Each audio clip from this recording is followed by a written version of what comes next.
as members of Nigerian youths, as ever-ready Nigerian youths, you've inspired me. You have. I am extremely humbled to stand before you. Some months back, I was not sure whether I would be candidate of my party or not.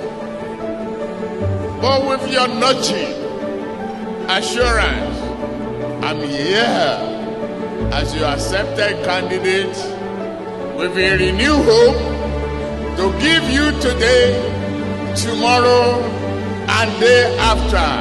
Mine is to tilt a little bit the foundation I inherited, to build that foundation, break our economic recovery to immediate, medium term, and long term for you to inherit. We know how to do it. This is no issue or Biapaloto. This is a concrete plan that we have.